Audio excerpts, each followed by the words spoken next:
Picture this. An older rich white guy is driving around in a Rolls Royce, and I pull up next to him in a hoopty. Suddenly, I notice there are flames coming out from under his car. If I motion for him to roll his window down, he's going to take one look at me and then just stare straight ahead. I might be trying to save his life, but he's not giving me any attention. His perception is that I'm not someone he should be interacting with. Now let's pretend I pull up next to him in my Ferrari. I notice his car's on fire and motion for him to roll down his window. He's going to roll down that window and say, "What can I do for you?" 10 times out of 10. I could look exactly the same and be projecting the same energy, but he's only rolling down that window when I'm in a luxury car of my own. What I'm sitting in controls his entire perception of me. It's not just cars. I was recently talking with a very famous media personality, and he mentioned that he always notices when someone's wearing a good watch. And if he doesn't know who they are, it makes him want to know. I'll start to wonder, what the hell does he do for a living, he told me. And then I'll try to figure out a way to talk to him, because he must be on to something. There are some people who are that way with sneakers. If you walk into the room wearing the right pair of kicks, that person is going to notice you. You might not have said a word, but that person is immediately going to single you out as someone who's probably worth their attention. For a lot of women, there's a similar energy around handbags.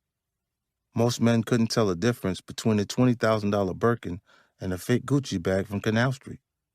But to other women, the bag someone's carrying speaks volumes. You come into a room with an ill bag, a lot of antennas go up. You can say, "Well, that guy should have treated you the same, no matter what you were driving."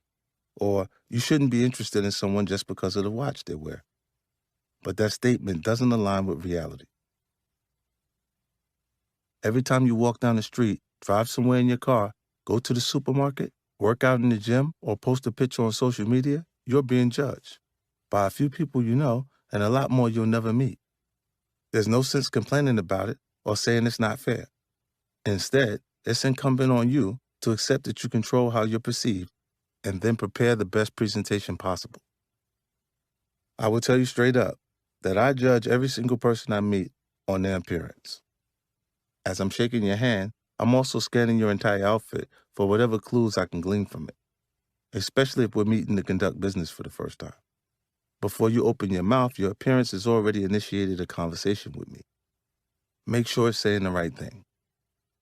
I pay particular attention to the people who dress casually around me. Let's say you come to our meeting wearing a t-shirt and some jeans. That tells me you're comfortable. Not necessarily a bad thing.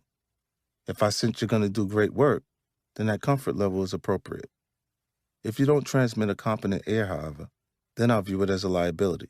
It suggests you're not taking the situation seriously enough. You'd be surprised at how many people do that.